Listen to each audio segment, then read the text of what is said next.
Sabay-sabay po nating babasahin ang salita ng Diyos mula sa Hebrews chapter 13 verse 5. Sabay-sabay po tayo. Keep your lives free from the love of money and be content with what you have because God has said, never will I leave you, never will I forsake you. Maaari na po tayong makaupo, pagpalain ng Panginoon ang kanyang mga salita. Ang ating pong topic na pag-aaralan ngayon, enough is enough. Kaya naman po, huwag na natin patagalin. Sabay-sabay po nating welcome ang lingkod ng ating Panginoon, ang ating head pastor, Pastor Rolly Moronia. Palakpakan natin ang Panginoon sa kanyang buhay. Thank you, Sister Shem. Magandang umaga po sa inyong lahat. Welcome po sa ating gawain sa Sunday Worship Celebration. At maging po sa nanonood sa online, welcome po kayong lahat. At ang Diyos palagi ang ating itinataas sa bulwagang ito. Walang imposible sa Kanya. Siya ay walang katulad. At higit sa lahat, mahal niya tayo. Siya ay mahabaging Diyos na kailanman hindi niya tayo lalayuan. Siya ay mapagmahal na Diyos at makapangyarihan. Amen, mga kapatid. Minsan pa palakpakan natin ng malakas ang ating Panginoon. Muli po ay meron tayong paksa na pag-uusapan at ang ating pong topic ngayong umaga ay enough is enough na kukunin po natin sa Hebrews chapter 13 verse 5. Alam niyo ba yung syndrome na tinatawag, yung sana all syndrome? Yung pagka may nakita kayong maganda, meron kayong nakitang bagay na naakit kayo, nakita niyo sa iba, sasabihin nyo, sana all. Di ba? Ganon.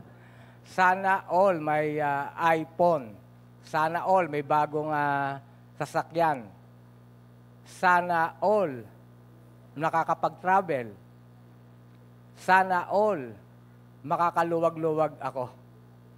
Sana all may blessing. Ngayon, dito po, sino po sa inyo ang feeling ninyo, lagi kayong parang may kulang? Pakiramdam ninyo ay parang merong kulang, di po ba? At narinig nyo po ba ito, yung tinatawag na comparison trap?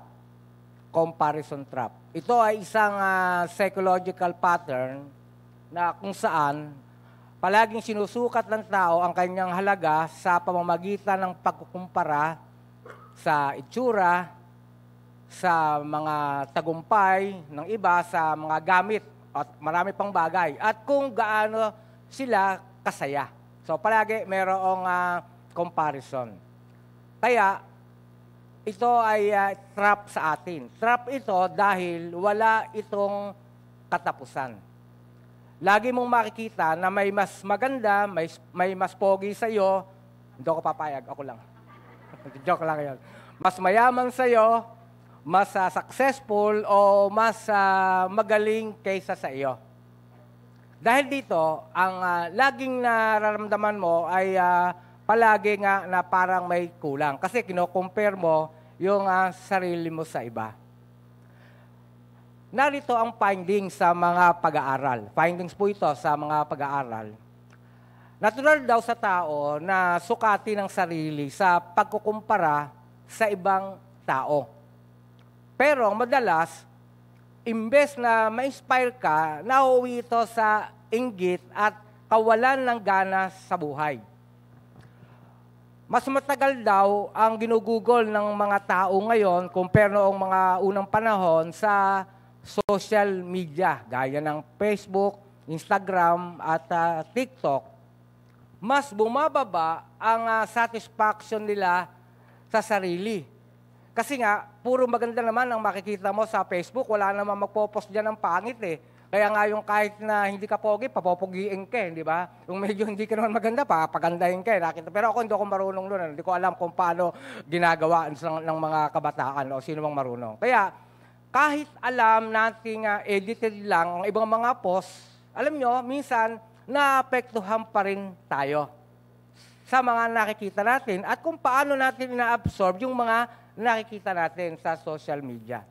Pangatlo, kapag laging kinukumpara ng isang tao ang kanyang sarili sa mga mas magaling o mas mayaman, bumababa ang sense of gratitude at happiness niya. At pang-apat, kapag ang pinagkumparahan naman ay ang mas mahirap, hindi successful na tao, mas hindi pogi, hindi maganda, at mas less achiever, pansamantalang gumagaan daw naman ang loob natin. Pero, nagkakaroon naman ng yabang, pero hindi rin nauuwi sa contentment. Yun po yung findings.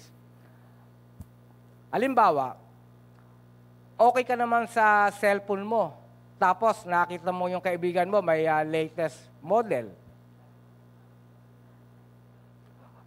Proud ka naman sa anak mo, then nakita mo yung kumari mo, pinost yung achievements ng anak niya, cum laude, o mga nasa honor roll, di ba?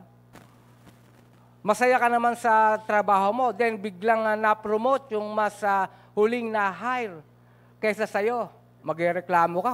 Darating natin ito, mas malaki pa sweldo sa akin, ano? Nainggit ka na. Kaya, ang resulta, yung simpleng araw mo na nasa mood ka, biglang magbabago. Hindi naman nagbago ang buhay mo sa loob ng ilang minuto, pero parang bigla na lang nagkakaroon ng feeling na may kulang. Kasi nga, pag ikaw ay palagi nakatingin sa iba, ikukumpara mo nga yung sariling buhay mo at kung ano yung meron ka. At kung tutusin, hindi mo namang kaaway ang ibang tao, pero dahil kakakumpara mo, parang naiiba ngayon ang damdamin mo sa kanila.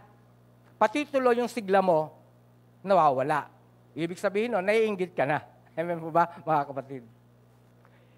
Iyan ang epekto ng tinatawag nating comparison trap. The more we compare, the less we're content. Kaya sabihin mo sa iyong katabi, huwag ka nang scroll sa Facebook. Baka mainggit ka lang. Si Apostol Pablo po ay hindi scrolling ang kanyang solusyon, kundi surrendering. At ito ang kanyang nadiskubre sa buhay. Sabi niya, I have learned to be content whatever the circumstances. Kontento ako sapagkat kay Kristo, sapat ang kalooban ng Diyos sa lahat ng pangangailangan ko. Ngayon, kung titingnan mo ang mga bagay na meron ka sa kasulukuyan at kakapain mo ang iyong sarili, masasabi mo ba ito ngayon sa buhay mo? May isa pong pag-aaral kamakailan na nagpapatunay naman ng biblical concept of contentment. Sinuri ng mga mananaliksik ang mahigit 20,000 katao at natuklasan nila na ang mga taong aktibong sinasabuhay, ang kanilang pananampalataya ay may mas mataas na antas ng kasiyahan sa buhay. Mas puno ng pag-asa, mas thankful, at mas may inner peace. Kahit na nakakaranas sila ng kakulangan o kahirapan at nananatili silang mas kontento. Inilalarawan nito ang tunay na kasiyahan. Isang kasiyahang hindi po nakabase sa kung ano ang meron tayo. Isang kasiyahang hindi tungkol sa pagiging lamang ng iba sa atin, kundi sa pagkakaroon ng tamang relasyon sa Diyos at tamang kondisyon ng ating puso. Kaya ito pong context na ito, yung Hebrews chapter 13:5, ay para sa mga mananampalatayang pinanghihinaan ng loob, persecuted, pagod, at naharap sa tukso ng materialism at comfortable living. At dito po sa closing ng chapter Hebrews 13, sinasabi ng author na kung gusto mong manatiling tapat sa Diyos, kailangan mong matutong mamuhay ng may contentment sa Kanya. Pwede ba sabihin mo sa iyong katabi, dapat kontento ka sa Diyos. Mula sa ating passage sa Hebrews chapter 13, verse 5, let us learn the three principles that remind us that Christ is enough. Sabihin niyo ng malakas, Christ is enough. Una, enough provision. Enough provision.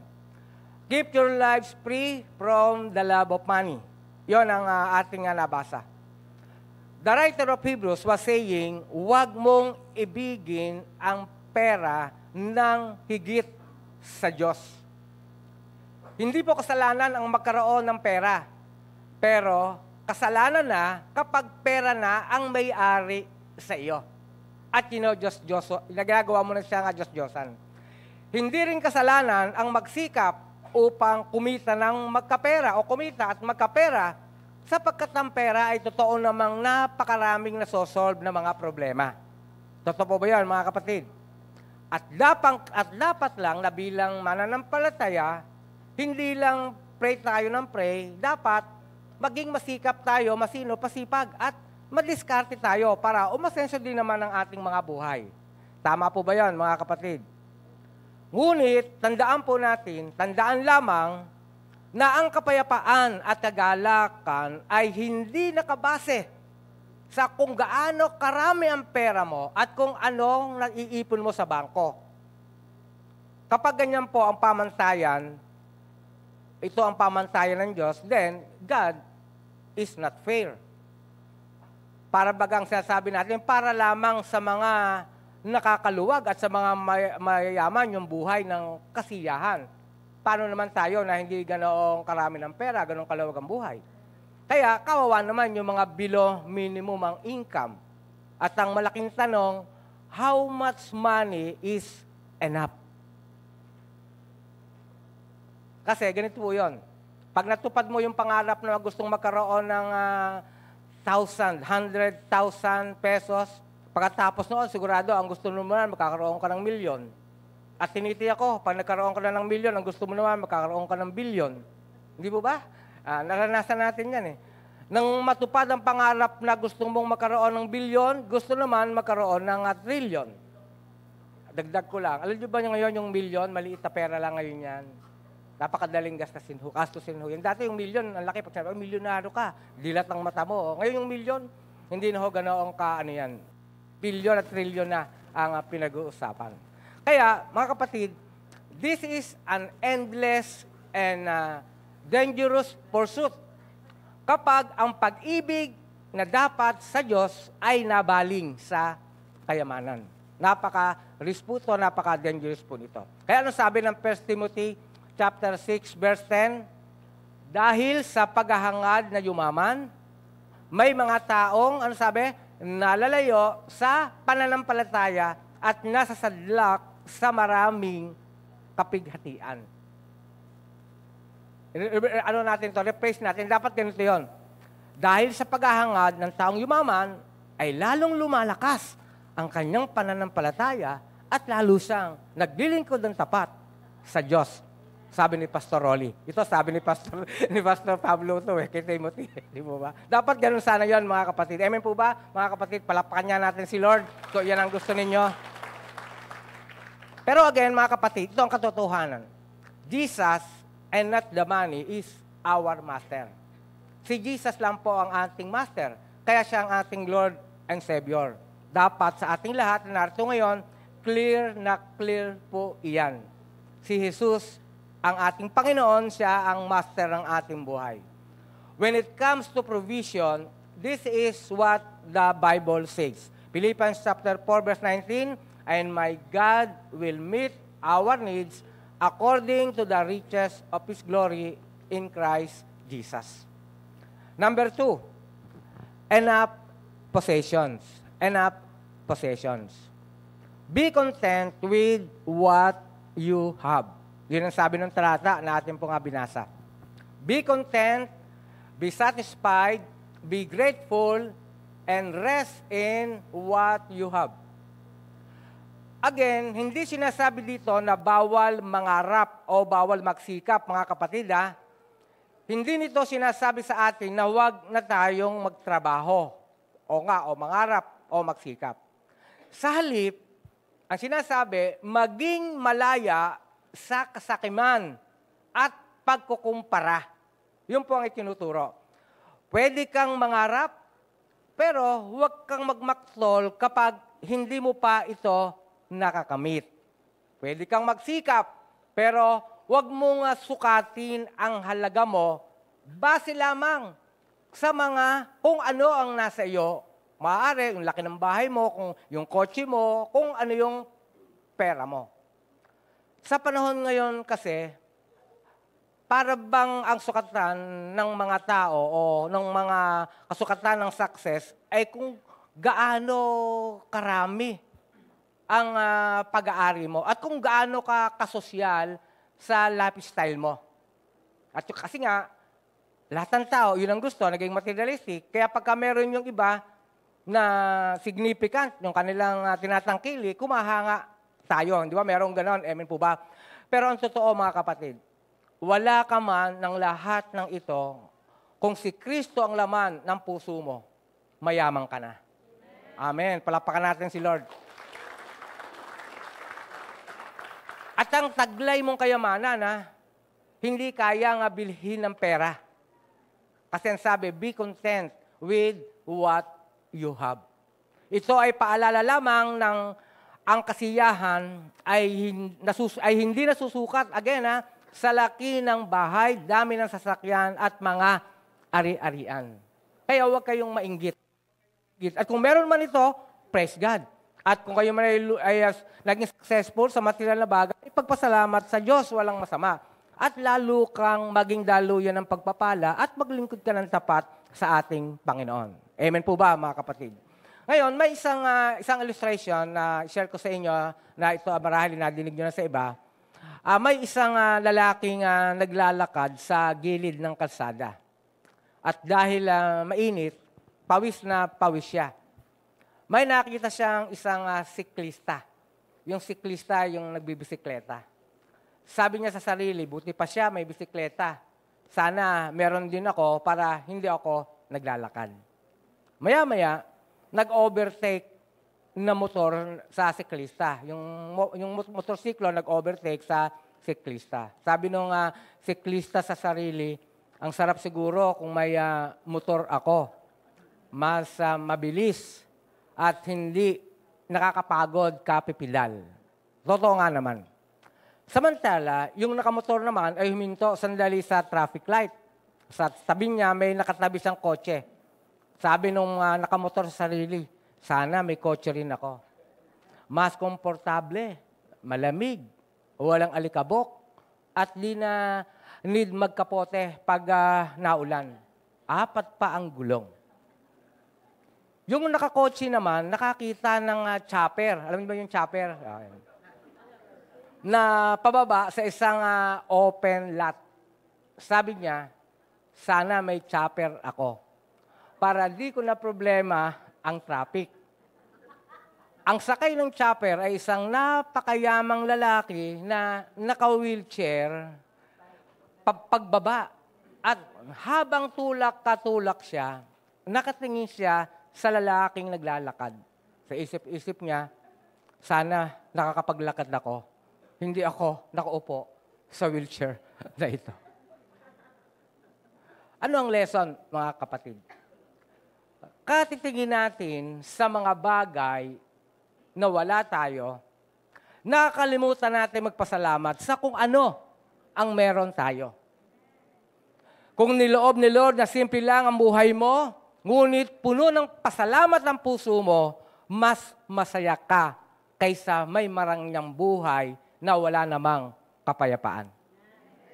Kaya bago magsabi ng sana Lord, unahin mo ang wika mo na dapat ay thank you Lord. Kung marunong kang makontento, kahit kaunti lang ang merong ka, malaki naman ang iyong saya sa buhay.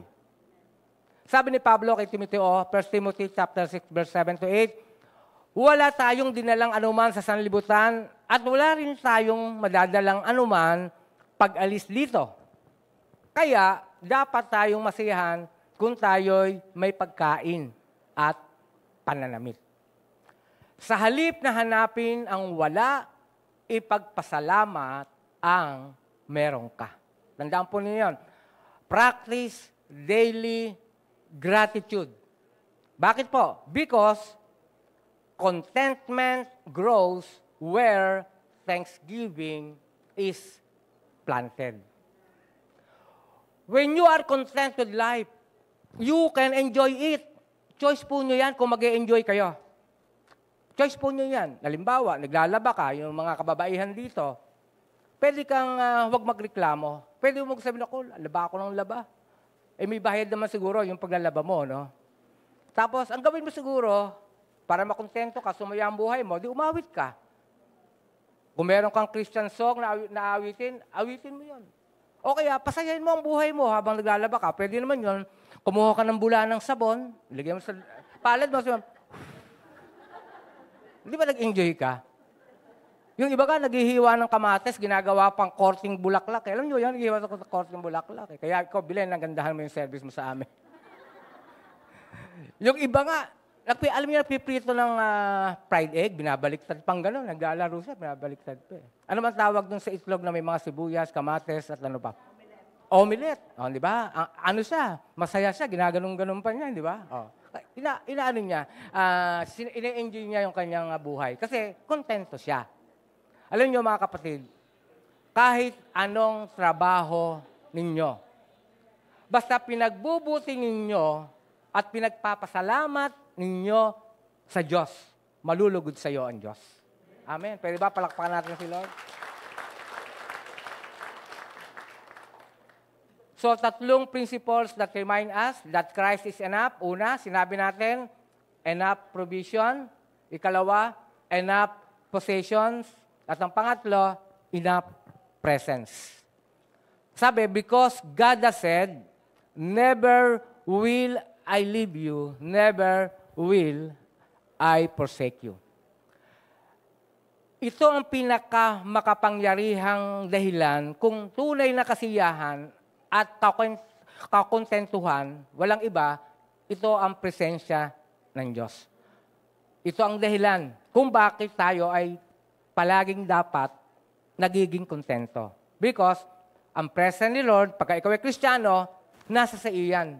The presence of the Lord, the Holy Spirit, nag-indwell yan sa iyong puso. Kung talagang born again ka.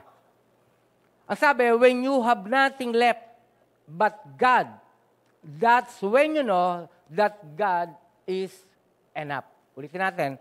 When you have nothing left but God, that's when you know that God is enough. Ang mga pangakong ito ay hinango po mula sa Deuteronomy chapter 31, verse 6. Assurance ito ng Diyos kay Joshua bago pumasok sa Promised Land. Sabi, I will never leave you nor forsake you. Meaning, kung kasama mo si Lord, hindi mo kailangang matakot mawalan. Dahil, mga kapatid, mawalan ka ng lahat.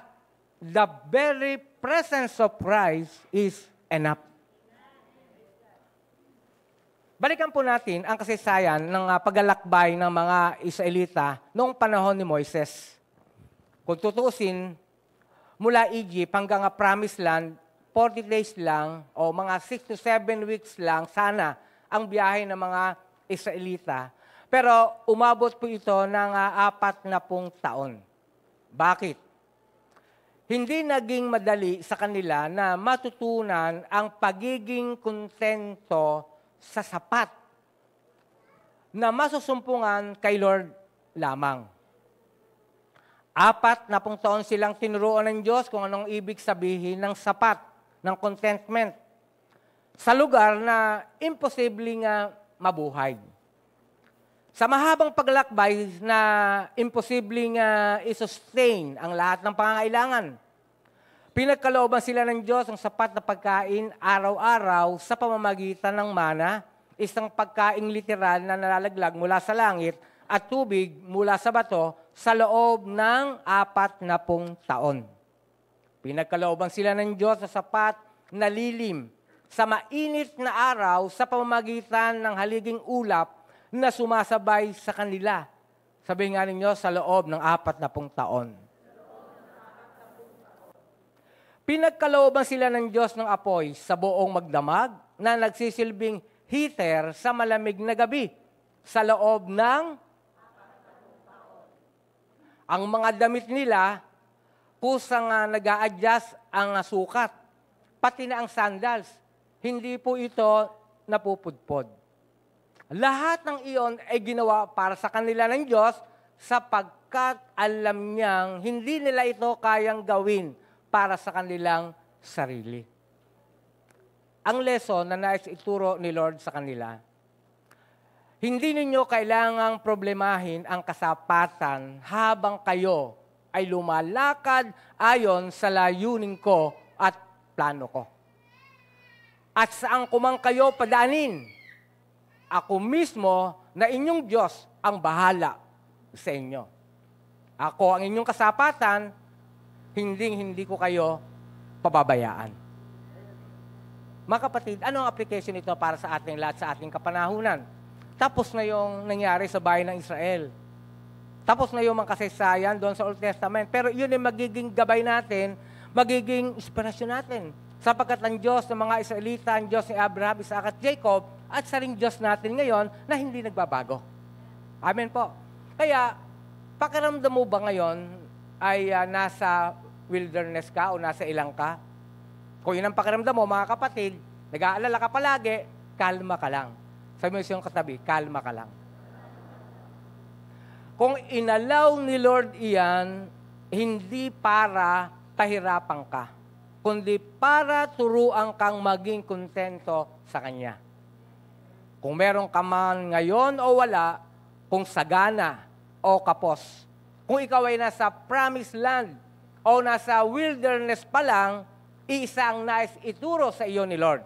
Ang sasabihin niya sa iyo, anak, I will never leave you nor forsake you. Minsan pangpalakpak sa ating Panginoon. Pagkat anong sabi niya? Ako ang iyong mana, ako ang iyong lilim, ako ang iyong tubig, ako ang iyong buhay. Kung kasama mo si Lord, hindi ka magkukulang. Kung siya ang nasa puso mo, hindi mo kailangan makipagsabayan sa mundo para lang maramdaman mong buong-buo ka. At sa bawat panahon ng buhay, tag-init man o tag-ulan, tagumpay man o kabiguan, maaari mong sabihin, gaya ni Pablo, I have learned to be content whatever the circumstances. Hanggat si Lord ang kasama mo, siya rin ang kasapatan mo. Praise God! Sa panghuli mga kapatid, ang sabi ng talata, John chapter 10, verse 10, I have come that they may have life and have it to the full. Christ is enough. And in Him, you already have everything. Naparito siya, hindi upang hingian tayo, kundi para bigyan tayo. Naparito siya, hindi upang sirain tayo, kundi upang buuin tayo. Naparito siya dahil ang paraan lamang upang maranasan natin ang buhay na kasapatan ay sa pamamagitan ni Jesucristo lamang. Kaya, sa tuwing darating ang panahon na ang pakiramdam mo ay may kulang sa iyo, pakiramdam mo mga bagay na meron ka ay hindi sapat, lagi mong ipaalala sa iyong sarili. Contentment is not having what you want, but wanting what you already have. And He is Christ. Philippians chapter 4:11 again, I have learned to be content whatever the circumstances. Mga kapatid, tandaan po natin, kailanman ang Diyos ay hindi nagkukulang sa atin.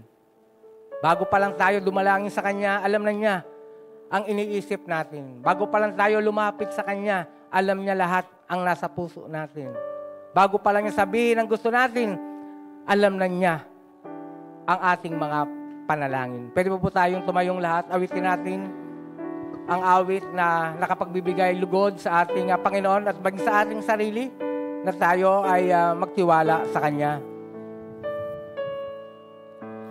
Ikaw lang ang pag-asa ko, tanging ikaw ang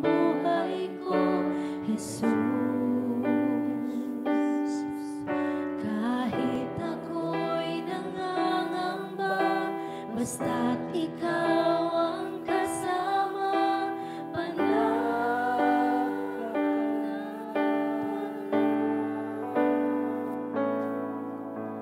ikaw lang ang sasambahin, paligid man ay magdilim, Jesus.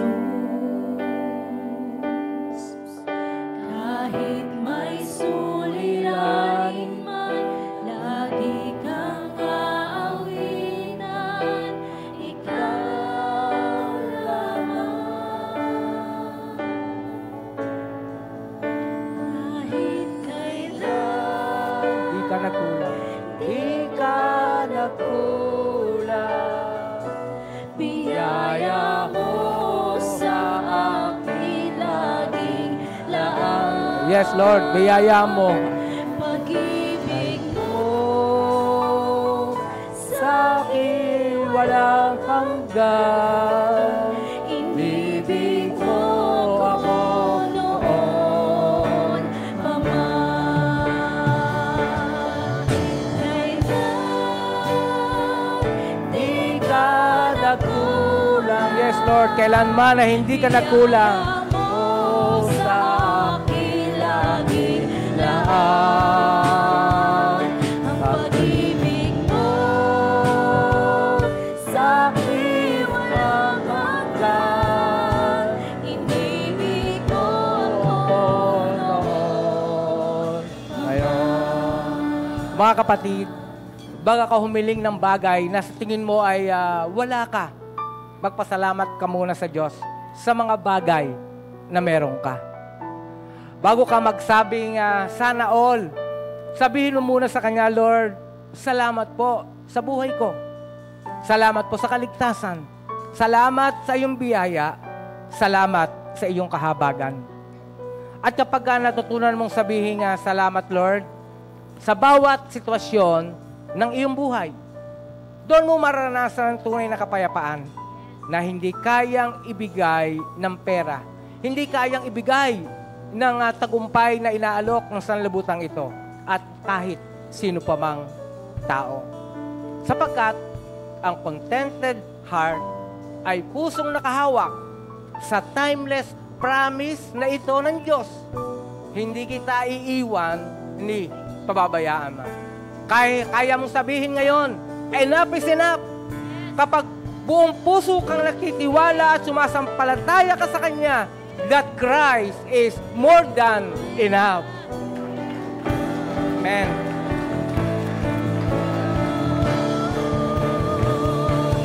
Panginoon, dakila ka man sa dalangin mo. Ako'y inibig mo kahit ako ay ganito. Walang katapusan ang pagmamahal mo.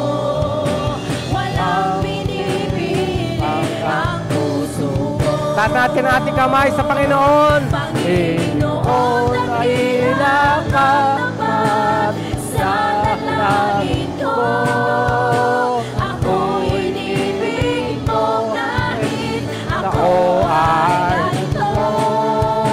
Walang katapusan ang pagmamahal mo. Walang binibili ang puso. Minsan pa, nagagaling sa ating puso, awitin natin ito. Kailan di ka nagkulang. biyaya mo sa akin laging laan. Ang pag-ibig mo sa akin walang hanggan. Inibig mo ako noon pa man. Kahit kailan di ka nagkulang.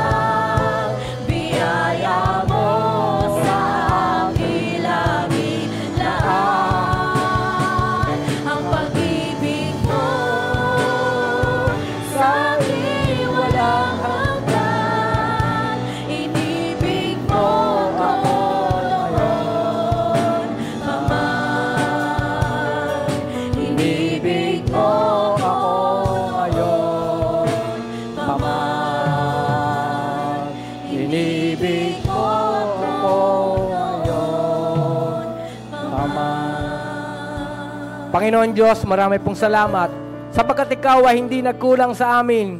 Salamat sa iyong pag-ibig, Panginoon. Salamat sa iyong biyaya. Salamat sapagkat ikaw ay mapagmahal na Diyos. Kaya narito kami, Panginoon Diyos, sumasamba sa iyo, nagpupuri, at kami ay lubos na nagpapasalamat. Natuto kami na kung ano ang meron kami, lubos naming ipagpasalamat sa iyo. Hindi namin kailangang sabihin ito, Lord, wala po kami nito. Wala po kami ganon. Sapagkat alam mo kung anong talaga ang kailangan namin. Hindi sapat kung ano ang aming gusto, kundi sapat kung ano ang gusto mong ipagkaloob sa amin. Panginoon Diyos, nakita mo po kami ngayon, ang mga katatayan, ang mga kananayan, ang mga kabataan, at maging ang maliliit na bata na narito ngayon, Lord. Patungan mo po kami ng iyong mapagpalang kamay. O Lord, enough is enough. Sapat ka sa amin. Kahit sa mga merong karamdaman, merong mga sakit, Lord, kinikilala namin na ikaw ang Diyos na nagpapagaling. Your divine healing, Lord, your touch of healing be upon us. And your blessing, upon blessing, be upon us, O Lord. Maaaring ito ay spiritual, material, emotional, o mental. Walang naliligid sa iyo, Panginoon Diyos. Sapat na kami ay nakalapit sa iyo, na kami ay nakakalapit sa iyo dahil sa aming Panginoong Hesus. Malaya kaming nakapagbibigay ng aming pagsamba, ng aming pagsamo, sapagkat kami iyong mga anak, sapat na sa amin, Panginoon Diyos, ang iyong ginawa sa krus ng Kalbaryo, sapagkat ikaw ay Diyos na tapat na palaging nagmamahal sa amin. O Lord, alalahanin mo po, Panginoon Diyos, ang aming mga pamilya. Nirepresent po namin ang aming mga mahal sa buhay na marahil hindi namin kasama ngayon, Lord. Inaalala po namin sila, mahabag ka rin sa kanila, Panginoon. Hipuin mo ang kanilang buhay, Lord, ang kanilang puso. At tanggapin mo, Panginoon, at tanggapin nila nawa ang kaligtasan na binibigay mo rin nabigay mo na sa amin at ibibigay mo pa rin sa kanila, Panginoon Diyos. At sa aming buhay po ngayon, muli po, sinasamba ka po namin, tinataas ang iyong pangalan at ikaw ang Diyos na aming paglilingkuran. Sa pangalan ni Jesus, pakindalangin ang sabi ng mga anak ng Diyos ay Amen at Amen.